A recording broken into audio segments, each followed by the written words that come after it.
All right, everybody. Welcome to Third Thursdays at the Growler Gallery within the Sudwerk Brewing Company. Every month we're hosting a different local artist and showcasing their work and providing space to do a workshop in this very room. Last month we had the very talented Stephanie Peel. And, her work came down sadly, but we gained a Toni Rizzo in this room. Toni is an artist who has shown at the Pence Gallery and in numerous coffee shops around town, and also at the R Street Art House in Sacramento. Davis's downtown is graced with two of your lovely murals. There's also two more at Korematsu, and another one at DSIS. Right. Yeah. And a mural of Frida Kahlo in Mexico? Is yeah. That right? So prolific and widespread over here. I'm really excited to ask you some questions and learn more about your process and your endeavors over at Secret Spot. So can I get a round of applause for Toni Rizzo? Thanks, man. All right, so would you say you were an artsy kid? Do you have like any early art memories? Yeah, my parents are here so they can attest to this story. I, like most kids, scribble at an early age. You know, that's like the classic thing. I refused to pick up a pencil, a crayon, anything until the age of 3. And they thought I wasn't an artsy kid up until then. They were like, oh, she hates art. I was waiting. I was studying. The first thing I ever did with a pencil, I drew a big circle, a giant potato head, and I gave it a face and little arms and legs, and like, that was the first thing I ever did. And right after that, I started preschool, and my preschool teachers were phoning to my parents like, is she okay? She won't leave the art table. Like, does she do normal other stuff at home? And they were like, yeah, she's okay. She plays with kids. She's fine. Don't worry about her. Those I remember those like potato head. I drew the same kind of potato head, like big circle face, eyelashes, and then arms and legs just poking out of the head. And at least 8 like fingers on each hand. Exactly. At least. Yeah. And sometimes I would number the fingers. Whoa. Yeah. That's I have a portrait of George Harrison with like numbered fingers. Photorealistic. I've seen it. It's crazy. Okay, so what's the brief history of Toni Rizzo from like high school to now? It started out rough. I graduated high school. I went to college for 2.5 months, and very quickly learned that was not the path for me. Dropped out, came back to Davis. You know how Davis is, most of you know, like the college pressure, being back in town, running into parents, being like, how's college going? And I'm like, ooh, it's not. That's how I started, but then I got my yoga teaching license. I taught yoga for years. Around 19 or 20 is when I started my art business. I got really serious about it, despite everyone telling me growing up, they were like, you're gonna be an artist. And I was like, no, I'm not. You guys don't know me. And of course I started my art business. And then I think 2021, 2022 is when I started doing art like full time. Before I was doing it like pretty off and on full time while also doing like childcare and teaching yoga and stuff. Yeah. Cool, excellent. Okay, so I guess like a painting, we might want to start broad and get more specific. So I think I'm going to ask the biggest question first, and the answer is different for every artist. But I was wondering why you paint. Like why did you choose painting? I think this is like a really important question, especially because a lot of us artists are very angsty humans. For me personally, I've just got a lot of inner turmoil, a lot of stuff going on in my brain, and it's really awesome to have art as this beautiful thing that kind of quiets the clutter in the brain. usually not what's going on in my brain that's painted. It's finding groundedness and home in my paintings. Totally, like finding something to focus on so that everything else that you're distracted by kind of quiets down. Yeah. I agree. I feel Yeah. Okay, so what came first, the abstract kind of shapes or the realism in the foreground? And what do you think like drew you to eat both of those in your compositions? I would say absolutely the realism first, because my entire childhood from when I was 3 and I made my Potato Man up until I was 18, I did portraiture, and I only did graphite, and I just sketched faces everywhere I possibly could. So that's what started it. I actually never painted until I was 18 and I did my senior class mural. And that was the first time. And up until then, I was like, paint You sucks. didn't paint till senior year? Yeah, it was like, paint's stupid. I hate paint. So I did my first ever painting, which was a giant mural, when I was 18. And I was like, okay, this is kind of cool. And then I told everyone, screw you, I'm not going to college for art. Art is something I'll never do again, because I hate being told what to do. And I found acrylic pouring when I had dropped out of college and I came back home, and it was so fun. And I made up so many. I think I made 30 in like a week. And then I was like, what do I do with all of these? Because they look really cool, but they didn't feel very finished. So then I started painting realism over top, and I was kind of sick of people at that point too. Acrylic pouring is like where you're dumping acrylic paint and making those kind of weird labyrinthine kind of like designs with the puddles of paint. Exactly. Yeah, you water it down quite a bit so that it's really fluid, and you can swirl it around the canvas. You like can't mess it up. And I'm such a perfectionist that I was like, oh, cool. Like this is something that I cannot be attached to in that way. Sounds like a very important exercise. Yeah. So you were painting realism on top of those. Exactly. And I think you can really see that journey in all of my 20s, starting there and then experimenting more and more and more, seeing how they complement each other. Yeah. And I think where I am at currently with my more color blocking is probably my most favorite of all of those iterations. Yeah. I look back very fondly on the art that I've previously created just because it got me to where I am. But if I'm being honest, a lot of my acrylic pour stuff I'm not very into anymore. And people keep asking me to do more of it, and I'm like, leave me alone, I don't want to do it. Yeah. So I guess you kind of just answered my next question, but I wanted to point out how difficult it is to make a like realistic foreground exist on top of an elegantly abstract background. How hard it is to make those two things in balance and not competing with one another, because it kind of is like two opposing sides of the artistic spectrum. And are there any like more words or thoughts you have about that kind of balance? Because it's hard to strike. Yeah, it's been a lot of experimenting. I even have it tattooed, but chaos is, this is my chaos hand, it's on my knuckles. Chaos is very important to me. Are you right or left-handed? I'm left-handed. Yeah. Oh, wow. Yeah. I paint with my chaos hand, you guys. Yeah. And I think that it has been a lot of work to see where the harmonies lie. Sometimes it's perfectly balanced, sometimes it's perfectly chaotic, and it really is up to the eye of just figuring out what feels right. For me, I do everything based off of feeling, and yeah, I just go with the flow, whatever's happening. Fantastic.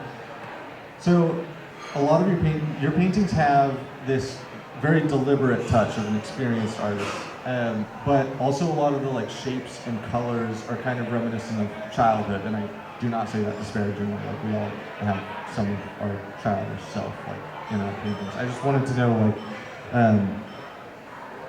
like a little more about that relationship of the like very rendered realism on top of a shape like this flower in front of the borzoi. Borzoi, yeah, you got it.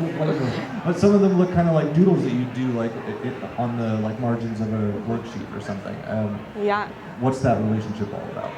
I actually often tell people that my paintings are in collaboration with childhood Toni. Especially the painting right over here is called A Friendly Shadow, and that's the only painting of mine that I've done that I've kept, actually. It's not for sale ever. It almost sold once, and I was verge of tears. So I was like, okay, I'm not selling that. Like, that's a keeper. Yeah, I think so much of who I am is a perfectionist. I'm the first to say that I definitely have a stick up my ass about a lot of things. It is the way I am. But there's something so beautiful about being a child, creating art, and not having been told what's right and what's wrong and the rules and all that. And I think having little kid me represented in all of my artwork, and especially in the backgrounds, and not necessarily making any of it perfect, is really healing and therapeutic for me in so many ways. And on top of that, too, all of my paintings, for me personally, are representative of feeling home and feeling safe and grounded. And I think tapping into your little kid self is the ultimate home. Like, that doesn't get more home than that. Totally, yeah. I feel that. So how do you think your personal emotions make their way into your work? Like, are they expressions of how you're feeling? Are they like an escape from how you're feeling? Like, what's your kind of emotional relationship with your painting process? I love this question specifically because I talk to a lot of other artists, and again, just to touch on, I think a lot of artists, we're very big feelers, we tend to have a lot going on in our brains, and the expression is completely different for all of us. And so for me personally, again, I'm a big feeler. I feel really deeply, I feel really intensely, I have a really hard time. To be completely honest, I'm a very pessimistic, sad person a lot, and I use my art to express how I wish I could feel most of the time. I want to feel happy and grounded and at home, and so to have an outlet to help me feel those things is the biggest gift of all. It's why I do this full time. Like, obviously artists don't make that much money, but like, it's totally worth it to get to feel this way. So if you're having like a bad day, if it's one of the bad days, yeah. Do you paint, or do you have to like kind of resolve that bad day before you can sit down in front of the canvas? It depends. Yeah. Whatever's in front of me, I can is real to me type of person. So if there's no paint in front of me, then I have to just deal with the day. But if I'm like already at the studio, ready to go, it usually turns my mood around. You know, just tell yourself like 5 minutes of painting and then 5 hours go by. Exactly. Yeah. So some of your work, I noticed some of it isn't here. There was like some work that like has kind of three-dimensional, semi-spherical knobs on it that like in the past, and also I'm seeing some of your work is like extending into this sculptural kind of wooden realm. What inspired you to kind of like break the flat rectangle? Yeah, I think this was beginning of 2023. I had a show at the Pence, and I started discovering wood panels to paint on, and it's so much better than canvas in my opinion. I think it's the most wonderful thing to paint on. Hence I think you first were touching on is my wooden pom-poms. I like to get these little semicircle wooden pieces. They're really tiny, and line some of my paintings with them like they're wooden pom-poms, and they're cute, and I just love like kitschy things. I'm really into a good amount of kitsch, not too much, but a good amount. And then I also this summer I found the joy of the jigsaw. So that's my first ever jigsaw piece. Don't look too close because I'm not really good at the jigsaw yet, but it's fun. I feel like I got really into that because I love doing murals, and I think that it's like having a mural in your space when it's a fun shape versus like a picture hanging. So yeah, I find it to be really interesting and dynamic, and I hope people like it. Yeah, it does fun stuff with light too, because like which direction the light is shining on it changes the like shadows that get dropped. Totally. Yeah, I really like this. What you and Stephanie and Harry have been accomplishing over at Secret Spot is really awesome. Influencing from the ground up, like grassroots style, the local art scene. Really admire it. And I just wanted to like ask what that journey's been like from the like conception of the idea to the garage to now what you guys are doing now in this new space. Yeah. I guess we all kind of connected spring of last year, just talking about how we had all these big dreams for Davis in so many ways. At the same time, I was really interested in finding studio space, and I knew both Stephanie and Harry were also interested. I had looked at the studio space and really liked it, but I was about to go on a month-long honeymoon, so I was like, oh, you can't like spend that much money and then dip. That's not a thing. But when I came back, it was somehow still available. So I'm a very impulsive person, and I just jumped on it because why not? And we created something so cool. The community came out for it. It's also been this beautiful experience. I've tried many a time doing similar things with people, but people get flaky, people don't show up fully, and these two show up like 100% with me. It's the dream team. And yeah, our events did so well that by this last month, we knew that the wardrobe was actually going to be moving a couple months ago, but we were like all secretly thinking that would be cool, but it's a pipe dream. And then we just decided to go for it because, again, I'm a really impulsive person. And we've got this cool dream, and I think that Davis needs a place like this, and we are, I think, all noticing that we're in this art renaissance in Davis too. I think a lot of big new things are happening. Yeah, did that answer everything, or do I need to say more? I mean, maybe give a quick summary of, or like description of what you got going on over at Secret Spot and what the address is. Ooh. Maybe just for the people in the end. Okay, well, so we're at 117 D Street here in Davis, and we're the main title we're gonna give it is like a local art and music lounge, and we have 2 gallery rooms. We're gonna have a full shop, and we really want it to be a lounge where people can come create art in our space casually. It's not gonna be like a studio space. As well as we have board games that people can come and play and hang out on our patio. We're going to offer classes. We are working on a music recording studio. We really want to offer a lot to this community because I think there is really a need.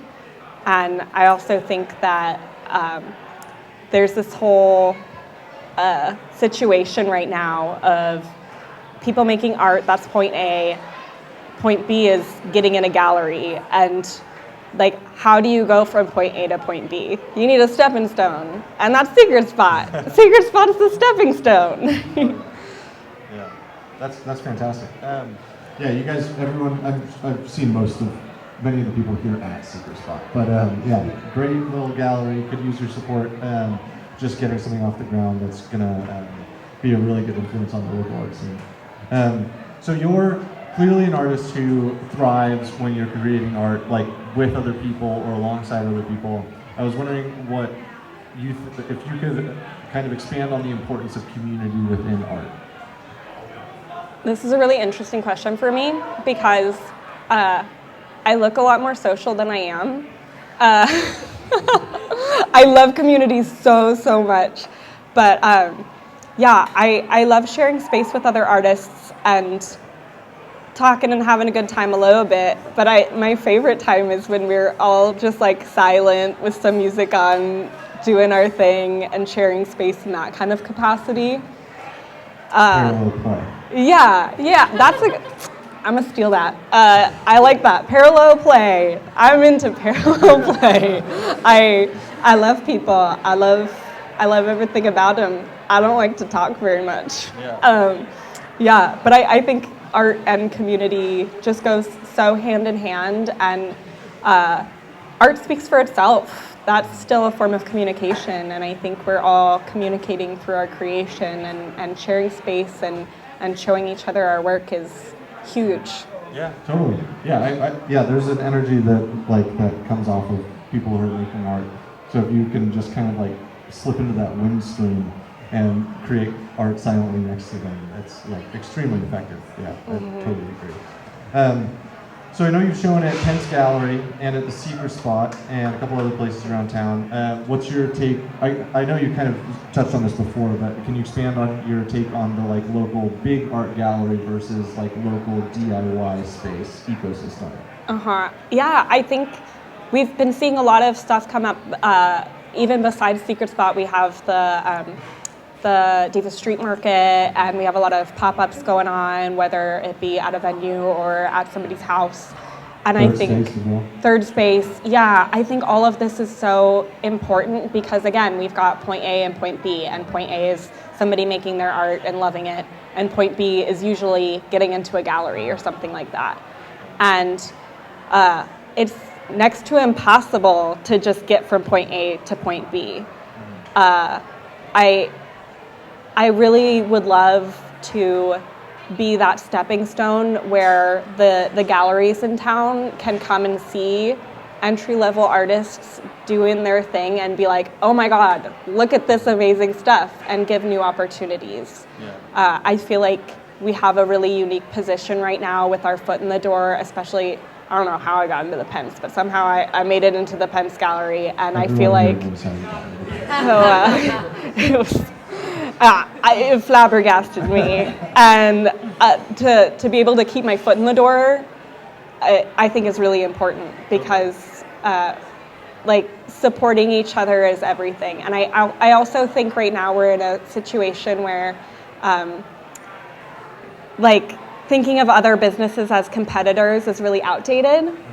And we've had this experience now with a few different places where I think they take our genuine energy as like us playing games, but it's like, no, we all really are here to support each other, and small businesses are not our competition. We have this amazing opportunity to make sure everyone succeeds. Totally. Yeah, and like art shuffles around. Like you're showing here, you'll be somewhere else. I don't know, next month. Harry's here and there. You just put up a show at Mishka's. That you're right. It's not competition because there's not an enormous amount of money at stake either. We're all just trying to make rent. Yeah. Totally. It's fantastic what y'all are doing. Yeah. So what, back to your art, what direction have you been taking recently with like your more recent stuff that you're excited about? What do you think is like in the future for your art? And is there anything that you're kind of like leaving behind? Yeah. So far this year, because we're expanding Secret Spot, I haven't actually had much time to do a lot of my own personal work. So actually, a couple days ago, I was like, oh my God, I got to get a few things done. So a few days ago was the first time I painted in 2024, which is kind of nuts. That we're kind of deep into 2024. I'm a little embarrassed about that. But yeah, I think the thing that I'd want to leave behind more so this year is less markets and boothing and things like that. I love them and they got me to where I am now, but it's a lot of work to bring all your stuff out to a place, the setup, the tear down. You don't get lunch breaks. You're just on. You have to socialize nonstop. As we know from my previous question, I do not like to socialize very much. So that's what I'm attempting to leave behind if I can afford to. And I think I just want to keep really pushing my current style. I've started this like fake line washy thing with both the Wake here and Talk in Riddles over there that I'm really enjoying. I just really want to keep pushing the envelope. I think I'm in a really unique place for myself personally where each painting I do right now feels like my new favorite painting. And that's a really cool feeling. That's like, the zone. right? Yeah, when you're like, oh, I love what I just did, that's actually a huge thing. Like, most artists don't necessarily love what they do always. They're like, I could have done better, and, you know. So yeah, I think that. And then also, you guys can't tell anyone outside of this room, but I am working on publishing my first ever art book with a bunch of my works, because it's like you make all these paintings and people see them for a short time, they sell, there's like a social media post, and then everybody forgets about it. And like, why can't I rest on my laurels a bit? Like, I made cool stuff, I want to show it more. So I'm making a book, y'all. Right on. I love also the scale that you're working at lately. This painting and that painting. Your work looks great when it's big. I know it's a lot. Thank you. I love the big work the best. But yeah. Either really giant or really tiny. Yeah. I don't like in between. Nice. In a couple weeks in here, you're going to be hosting a class. Do we have a date yet? No? We don't have a date. I need to talk to the manager of that. In a couple of days, there will be tickets available online for a workshop hosted by Toni Rizzo in this very room. So I was wondering if you could kind of like give folks an idea of what might take place in that room. I forgot to bring the example of what people would be working on. My apologies. But what I'm going to do, my favorite scale, if it's not giant, is really tiny. So I'm going to have everybody do a little either 4x4 or 5x5. And normally for paint and sip classes, it's usually landscapes because they're pretty forgiving and they're fun and they're beautiful. But I was like, what if I tried to get everyone to paint an animal? And so I was thinking about like, what's the best animal for people, like a entry-level artist to try to paint? We're gonna do baby chicks, y'all. Little fluffy baby chicks, so get ready for that. Excellent. Right on. Well, we'll have information on Sudwerk social media. I'm sure I'll post it, and I'm sure you'll post it, and we'll get people in this room, and they can learn from you. It's exciting. I am not a trained artist, but I am an experienced artist. I'll try my best. Well, thank you, Toni, for talking us through your process and opening up about your art. Thank you, everyone, for coming out and showing up for the local art scene and supporting. Toni has a bunch of originals and prints for sale. There's a Venmo QR code. And big thanks to Sudwerk for giving us space and putting resources behind this project at the Growler Gallery to host new artists every single month. Does anyone have any questions for Toni? Kate? I'm just wondering if you could say more about the Davis Art Renaissance. Like, how are you feeling that? Is that an independent and secret spot? Can you say more about that? Absolutely. I think that so many people are getting in on it. I mean, Sudwerk is.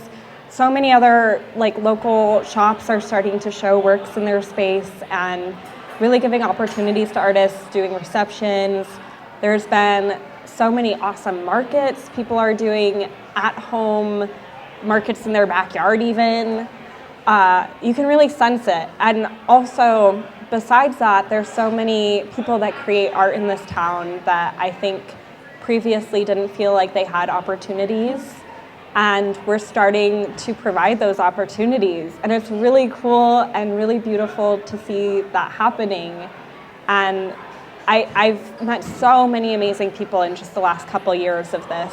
And yeah, I think so many people can feel it. And really that's the word that everybody's been using is art renaissance. I've been hearing that with so many people that I've talked to. I just think it's the coolest thing ever. And we're starting to get recognition for it too. I mean, we had some people at our Art Mania event this last weekend who are big in SAC. And they were like, wow, this is really sick. Like, I need to get more into the Davis art community. So I think we're starting to be noticed in many, many ways. Yeah.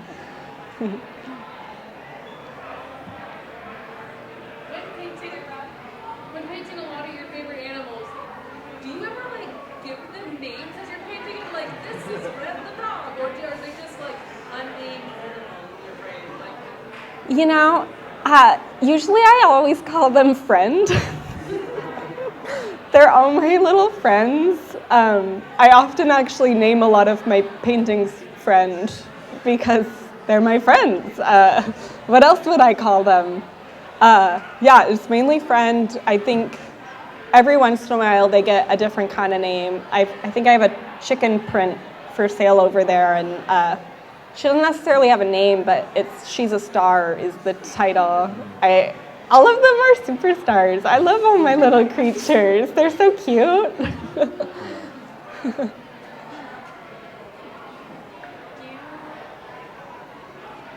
Stephanie, go ahead. okay.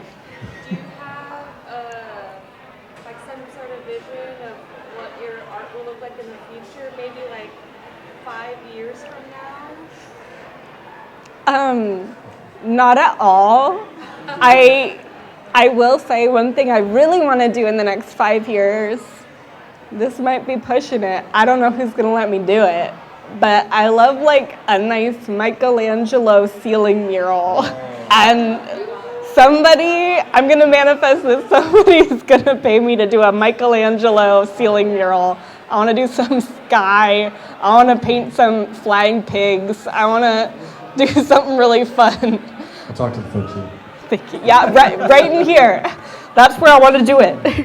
That like textured roof would be kind of, we can replace it.